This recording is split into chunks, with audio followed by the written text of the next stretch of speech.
السلام عليكم ورحمة الله وبركاته. حبايبنا المزارعين، يا رب تكونوا بخير. في البداية أذكر حضراتكم بالاشتراك في القناة وتفعيل زر الجرس ليصلكم كل ما هو جديد. هنتكلم على مشكلة النهاردة ظاهرة في محصول القطن السنة دي بالتحديد أكثر من كل سنة، ألا وهي الحشرات الثقيبة المصة، أهمها المن والذبابة. تقريبا من أول ما بدأنا موسم القطن 2025 الحشرة الذبابة البيضة والمن ما تركوش محصول القطن. واخيرا حشرة الباء الدقيق. الحقيقة الحشرات ديت يعني بالاخص المن والذبابة البيضاء بتتغذى على العصارة النباتية وبتفرز مادة عسلية بينمو عليها. بعد ما بتتغذى على العصارة النباتية بتفرز مادة عسلية اللي هي الاخراجات بتاعتها او الافرازات بتاعتها، بتبقى مادة عسلية بتعمل بينمو عليها فطر العفن الهبابي، وبالتالي يبدأ القطن يسود معاك، وبالأخص يحصل تساقط عندك في الظهر وتساقط في اللوز، ويبدأ عنق الأزهار بتاعتك سودة عليها اللون الأسود نتيجة لنمو فطر العفن الهبابي أو الاسبراجيلاس نيجر. فيعني الآفات زي المن والذبابة البيضاء آفات خطيرة جدا، والباقي دي أيضا مشكلة كبيرة جدا. دائما وأبدا بنلاقي على حواف محصول القطن انتشار هذه الآفات على الحواف من الخارج، وده بيبقى راجع لعدم التغطية الكاملة بسائل الرش، لأن المزارع لما بينزل ما بيأكدش أو ما بيركزش على الأماكن اللي هي في المحيط الدائري لمحصول القطن أو على الجسور بمعنى بالفلاحي. يعني كمان في مشكلة كمان، ممكن حضرتك تلاقي المزارع زارع على الريشة البحرية أو على ريح الأرض زارع الذرة الرفيعة اللي بيستخدموه المزارعين في عمل اللي هي المقشة أو المكنسة. يعني الحقيقة بتلاقي مثلا مزارع عايز يعمل له قشتين 3 يكنس بهم البيت، فيقوم رايح زارع جسر طوالي على ريح القطن.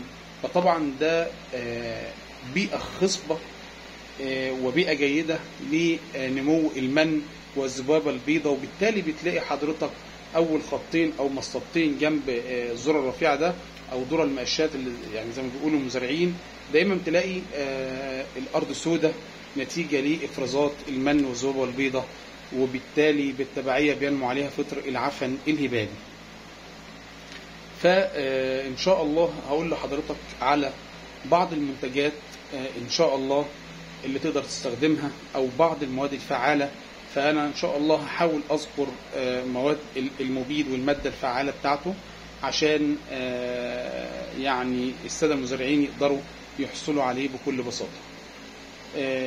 حضراتكم لازم تكونوا عارفين إن حشرة المن متمكنة جدا من محصول القطن، والذبابة البيضاء أيضا متمكنة من محصول القطن، فبالتالي يجب تغيير في المادة الفعالة.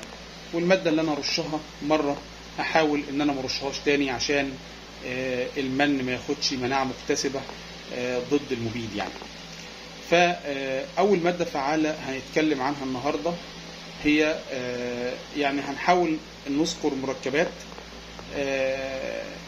مادة البايفنسرين زائد الاستامون برايد، أهمها مركب روبيك بمعدل 100 جرام للفدان زائد نص لتر زيت نباتي، ورش على 300 لتر مية، واغسل الأرض جيدا. الخلطة اللي بعد كده ممكن استخدم مادة الكلونكاميد أو الكلونكاميد زي مركب تبيكي 80 جرام للفدان، أو مركب قد داون أيضا 80 جرام للفدان زائد نص لتر زيت نباتي، واغسل كويس. كمان ممكن أعمل خليط من مادة الكلوروبيرفوس 48% ومعدل نص لتر للفدان زائد نص لتر زيت نباتي زائد إيمي باور أو أميدا كلوبرايد بمعدل 300 سنتي. يعني أخلط أميدا كلوبرايد زي مركب إيمي باور زائد نص لتر 48%، أي 48% كلوروبيرفوس 48% زائد نص لتر زيت نباتي، واغسل الأرض كويس. أهم حاجة الغسيل هنا، وأنا بأوصي إن الفدان لا يقل من 350 ل 400 لتر مية عشان أعمل تغطية جيدة لمحصول القطن. بعد كده ممكن استخدم ماده البايفنسرين زائد اميدا كلوبرايد، اهمها مركب سكار بلس بمعدل 250 سم للفدان، ايضا من 350 ل 400 لتر ميه للفدان، وابدا اغسل كويس. واهم حاجه احط معاهم لتر زيت نباتي، نص لتر زيت نباتي من مصدر كويس. طبعا الزيت النباتي الممتاز جدا هو مركب توكنو اويل. توكنو اويل زيت نباتي من مصادر نباتيه، حاجه محترمه، ومركب حتى المركب ده استيراد من الخارج، فبالتالي فعاليته محترمه جدا. بعد كده ممكن اضيف 500 سم لمبادة سهالوسرين زي مركب دولف اكس او مركب سايكون. لو انا هستخدم سايكون طبعا حضراتكم عارفين ان السايكون 10%، فبالتالي استخدم 250 سم فقط بالنسبه لمركب السايكون. وبالنسبه لمركب دولف اكس استخدم اول لمبادة بصفه عامه استخدم نص لتر زائد نص لتر دايمسويت على 400 لتر ميه زائد نص لتر زيت نباتي من مصدر محترم زي ما قلت لحضراتكم تكنو اويل كويس على 400 لتر ميه، واغسل الفدان غسله كويسه. لو انا مش هستخدم، لو في خلطه ثانيه هقول لكم عليها برده كويسه، هي ماده الاسيتامونبرايد اللي هو هاي ليفل بمعدل 100 جرام زائد اميدا كلوبرايد بمعدل 250 سم، اهمها مركب كريبس او تقدر تستخدم ايمي باور برضو من معدل 250 ل 300 سم للفدان، مع ماده الاسيتامونبرايد زي مركب الهاي ليفل تستخدم من الهاي ليفل 100 جرام زائد نص لتر لمبادة سهالوسرين زائد لتر زيت نباتي.